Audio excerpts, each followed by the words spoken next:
Netflix is pushed so high in price, it didn't surprise me at all that we've been so greedy on it, and now we're starting to get a little more fearful.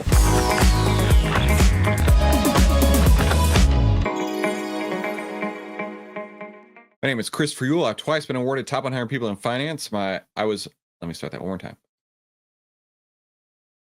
My name is Christopher Yule. I've twice been awarded top 100 people in finance. I was mentored by 5 of the market wizards, the best traders of all time.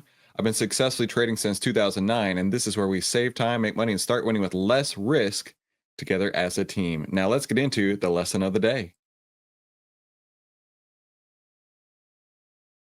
So be sure to stick around to see how we rank this out of 10. And of course, subscribe if you haven't done so already. So let's take a look at this. So this is called My Forever Portfolio, 5 stocks to buy and hold forever. Now, I like this channel. I think this guy has a lot of really good information. So I'm curious to see what stocks he would buy and hold forever. This is the Parkev Tavslovian CFA channel.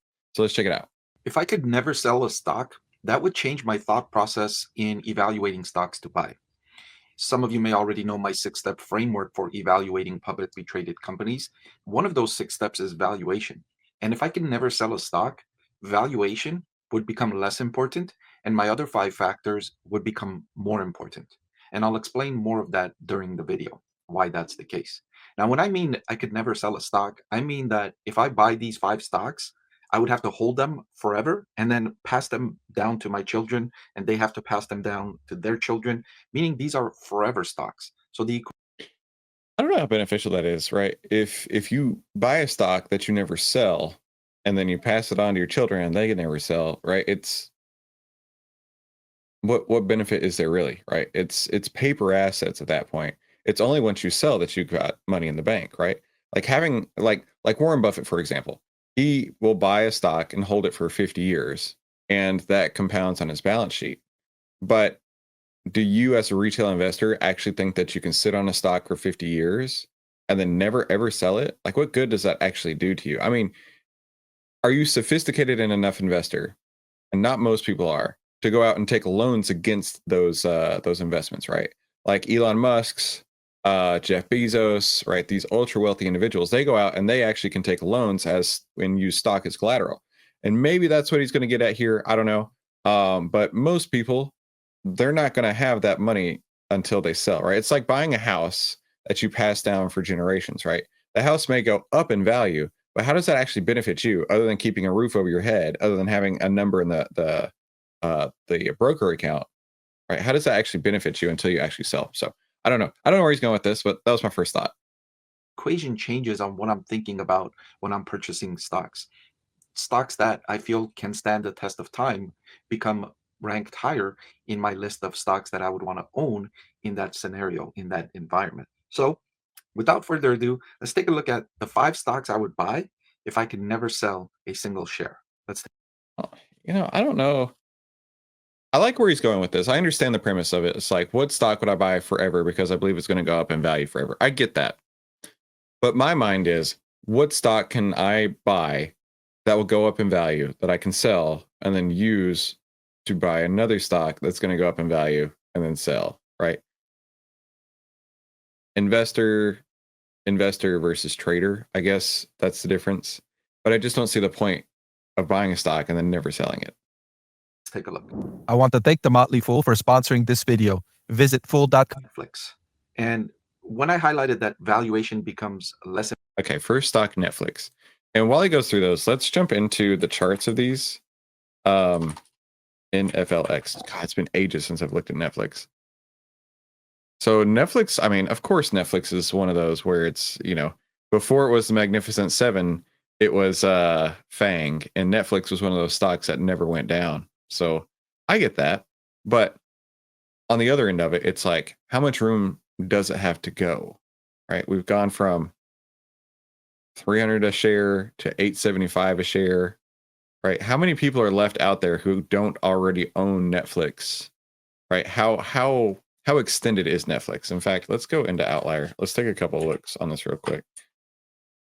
That'll help us determine what the fear and greed is with this, right? In fact, while that loads up, Uncle Warren once said, "Be fearful when others are greedy, and greedy when others are fearful." And so, I don't know, for me, looking at Netflix, all-time highs are exceptionally bullish. I agree with that. But also at some point you've run out of buyers and all that's left are sellers. So let's take a look at Netflix here in Outlier. And I mean, the greed score is like off the chart right here. So it goes from 0 to 50. And if you look over on the left-hand side, it actually shows you that score. Not long ago, it hit 40, right? So it's 80% as high as it could possibly go on the greed scale.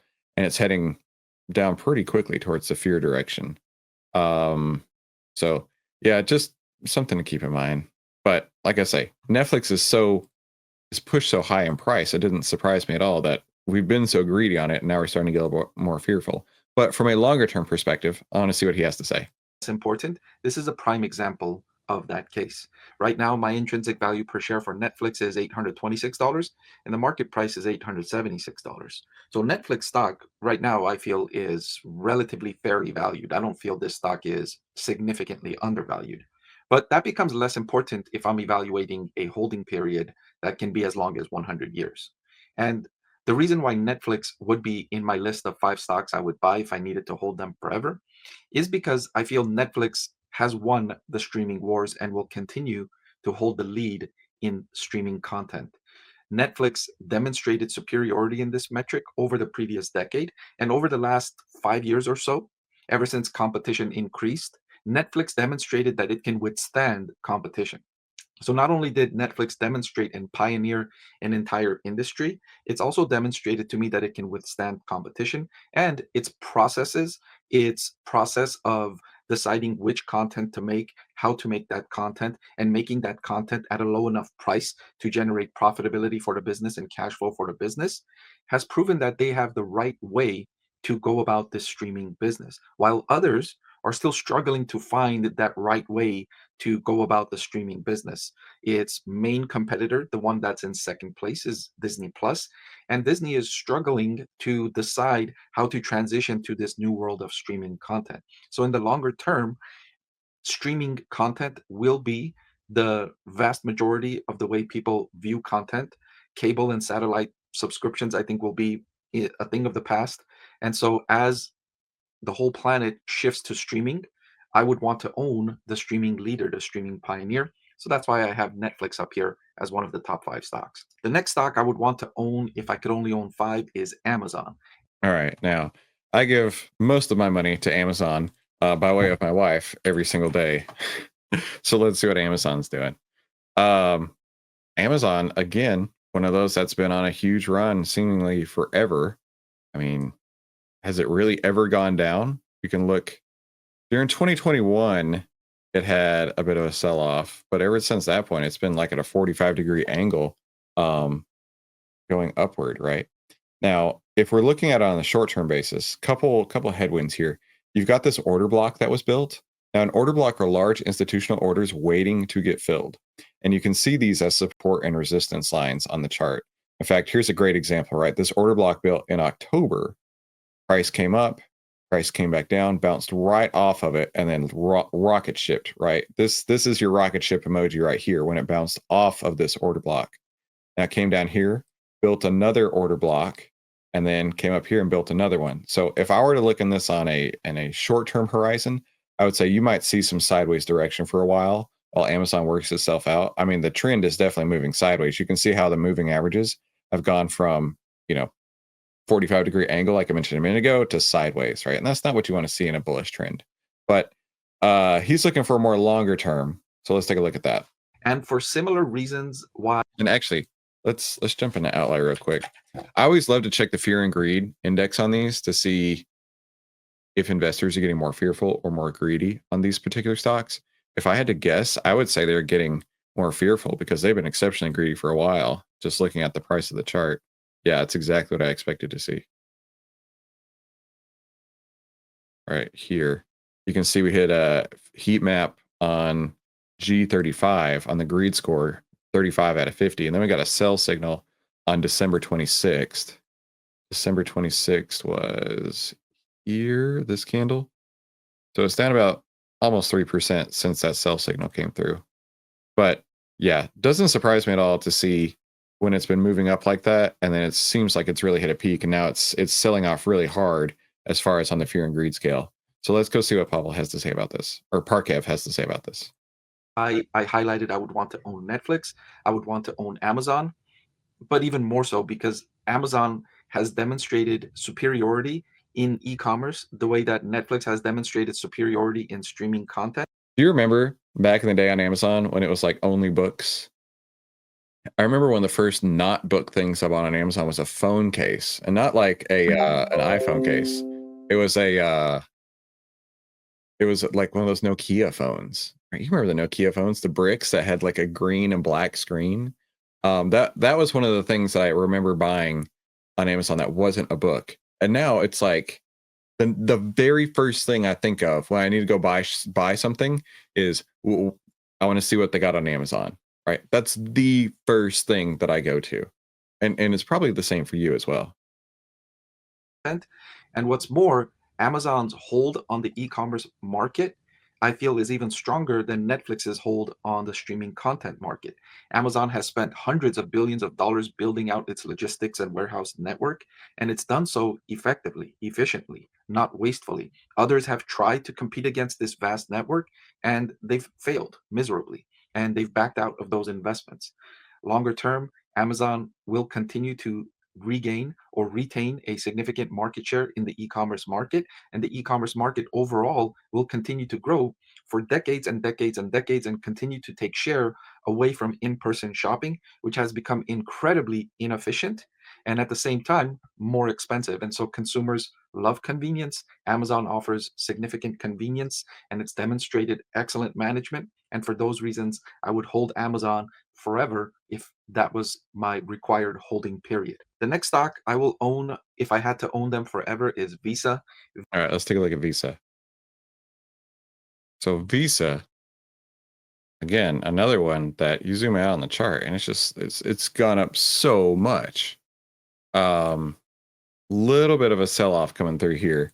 You can see price really peaked. In fact, let's go to the outlier data on Visa real quick while he's doing that.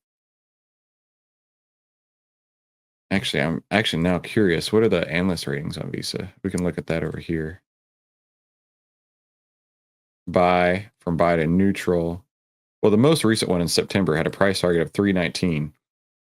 It's currently at 311 right now. So that price target was pretty on point, actually. Look at this fear and greed, right? Got up to 45. That's the highest we've seen today. Nearly 100% of the greed that it could possibly be. And then it sold off really, really hard this direction, right? So it's got a sell signal on December 2nd here. And it hasn't sold down too much in price, but the fear has risen dramatically, right? If you could have only fear and only greed, right, the greed has dropped off tremendously where the fear is starting to replace it. So that one concerns me as well. All of these concern me in the fact that while they are great names, short-term wise, and I know that he's talking long-term, short-term wise, they all seem to be hitting short-term peaks. It should definitely be cautious getting into it at this point. Visa has spent decades developing its network, and Visa and MasterCard dominate this payment services network. It's likely to continue growing for decades and decades. It will generate a percentage of every transaction as revenue. And so inflation, I expect, will continue to be a persistent phenomenon. That's a great point. Inflation's really good for Visa, right? Because they can take a portion of every single transaction that comes through. So inflation's great for them. Phenomenon throughout human history because governments are always incentivized to create inflation. And so Visa is a company that benefits directly from inflation because it takes a percentage of every transaction. And so if you're spending more money nominally, Visa is generating. You know what? That's probably the best one that I've come across, right? Everybody's going to need to, I mean, for Netflix to work, for Amazon to work, most likely you're going to be using it with a Visa. And if Netflix raises prices and Amazon raises prices, Visa is the one who can benefit from both of those. So of these three so far, I completely see where he's going on this one. Generating more revenue. nominally as well. So far, I've shared with you my discounted cash flow valuation models I've had of the stocks that I'm recommending, or the stocks that I would hold if I had to hold them forever. The two other stocks, and I haven't created discounted cash flow models for these, are Home Depot and Airbnb. Let me go. Oh, Airbnb. Wouldn't expect that. Okay, let's go to Home Depot first. That's HD. Oh man, this is the first one that's not been in a crazy bull run. In fact, the price today is the same price that it was in March of 24. So it's nearly gone a whole year of sideways. Surprised by that. Now, it does have a couple things going for it if you are a bullish investor. It's approaching this order block here, right? I mean, it could still sell off and go straight on through this order block, but we'll see if it happens. But that's definitely a bearish trend. In fact, let's go to OVTLYR's data on this. Let's go to analyst ratings while that loads up. Market performed to outperform. That's interesting. So that was in November, going from a 360 to 455 price target. And it's at 393 right now. What was that? 455? That is, nearly 20% higher at this point.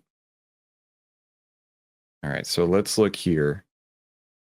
And yeah, Home Depot's got a lot of fear. You can see it peaked on its fear in October and then has really, or I'm sorry, peaked on its greed in October and has really fallen off a cliff right here, right? We're down to R18. That's the first red one that we've seen showing how much fear is in the market for Home Depot. So I don't know, dude.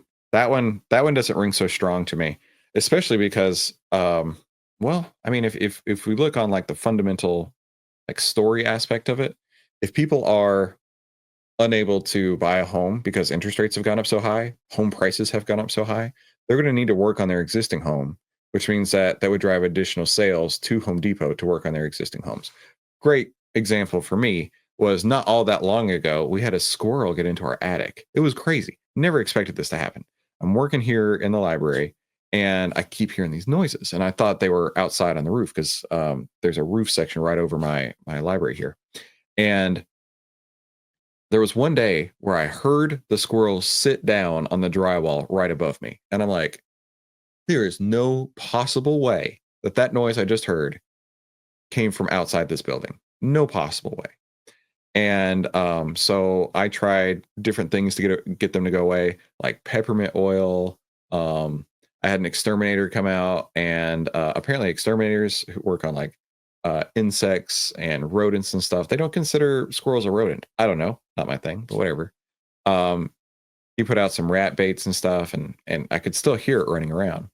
And then I was like, where are they getting in? So I go up in the attic. I don't see any holes in the roof.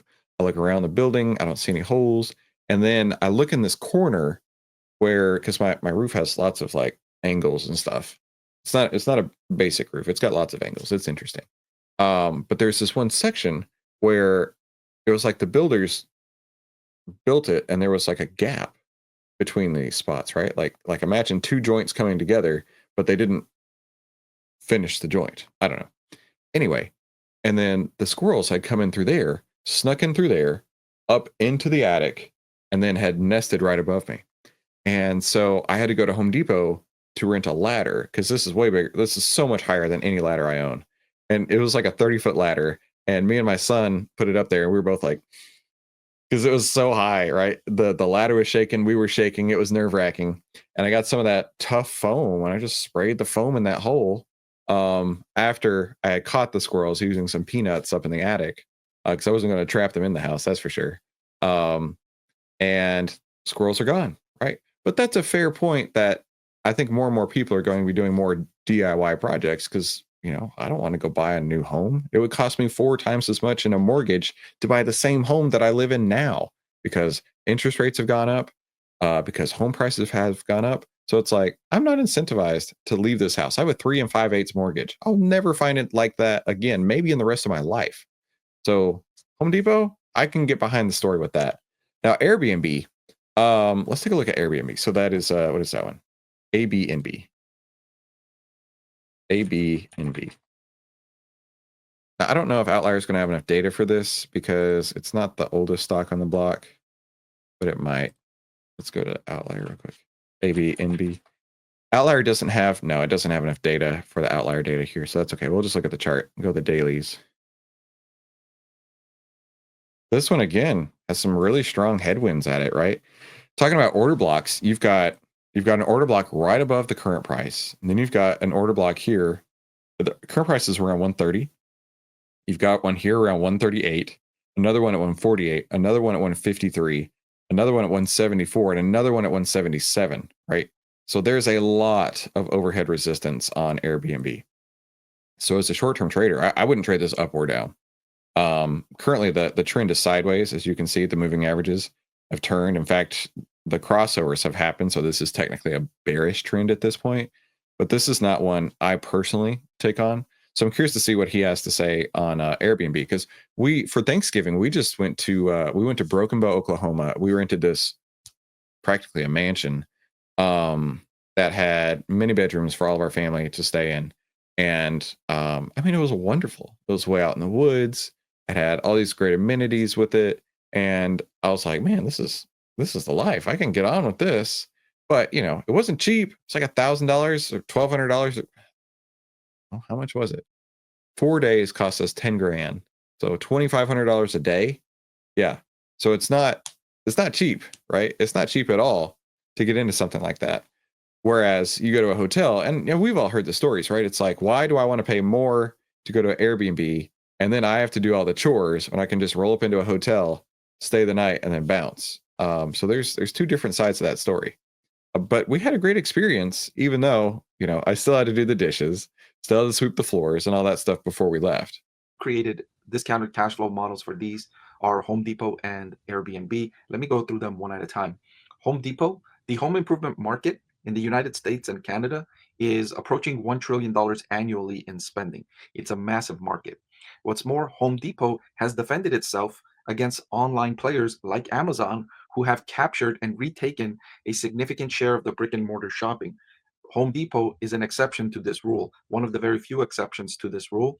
It's maintained revenue growth near 10% for the previous decade, even as Amazon has absorbed so much of the share of in-person shopping. Home Depot has still managed close to double-digit revenue growth, and with operating profit margins in the mid double digits between. And the reason that I went there to Home Depot to rent that ladder was like the Lowe's that I live close to didn't have tool rentals, or didn't have ladder rentals. And this ladder I rented, I had it for less than an hour. It cost me $32 all in.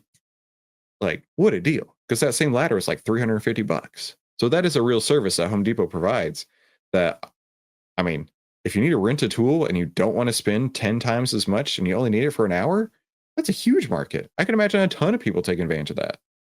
Between 15 and 18%. That's remarkable for a brick and mortar business. And for home improvement, it's one of perhaps few areas that Amazon will have very hard time penetrating, because the types of things that Home Depot sells is difficult to sell online. They are heavy, they're bulky, they're sometimes needed urgently, and they sometimes serve professionals. I mean, perfect example, right? A 30-foot ladder. Now, it was one that folds and collapses and whatnot, so it fit in the back of our SUV. But I needed it thin, and it was, decently heavy, probably 80 pounds, and I didn't want to keep it forever. So huge advantage to Home Depot for that specific item, right? There's no way I'd go to Amazon for that item. That need these materials on the spot, and sometimes they are products that customers have questions that need to be answered by customer service representatives at the store. So Home Depot, I would be confident in its ability to retain its market share in the massive and growing home improvement market. And last but not least, Airbnb. Airbnb has pioneered the home sharing market and has offered a huge convenience advantage to what was previously available. People before Airbnb had pretty much, if they were traveling, they had a one size fits all accommodation available. You had hotel rooms that were one size, one room. Your choice was either one bed or two beds, and there was very little choice beyond that. It was very standard. Good point. My family and I last summer, we went to Scotland for 5 days and Ireland for 5 days. Not trying to flex, just trying to give you some perspective. And we have 2 adults and 2 children. And here in America, you can get, 2-bedroom rooms pretty much everywhere, right? Every hotel you go to has, 2-bed rooms. There in Scotland and Ireland, we wanted to stay in castle hotels. Like that was what we really wanted to do. And that didn't exist. What I'm telling you, it was not an option for 2-bedroom rooms. It was, here's a room, here's another room. And I'm like, I don't want to pay for 2 rooms. And I'm certainly not letting my kids go in a foreign country to their own room. And so our compromise was we have to buy the most baller suite in every castle, which was pretty baller. I got to say, we had the most baller suite in every castle. And what they would do is we had the nice, fancy bed. And then my kids had their own rollaway beds that they provided. But that would have been really nice, for accommodating wise, to be able to have that flexibility, like with Airbnb, to pick out more options. But then again, I mean, if you're going to a castle, you only got so many rooms that you can work with, right? So neat experience.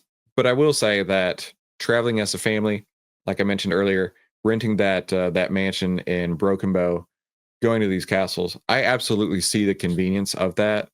But here in America, having the 2-bedroom hotel rooms where you can just pop in, do your thing, pop out.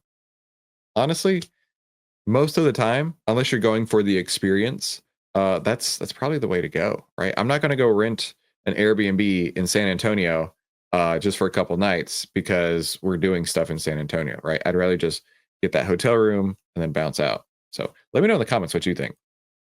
Standardized. But when people travel, their needs are not standardized. They have business cases where they're traveling for business by themselves, which a hotel makes sense. Sometimes they're traveling with family, and at those times, maybe they want different accommodations other than just a single room.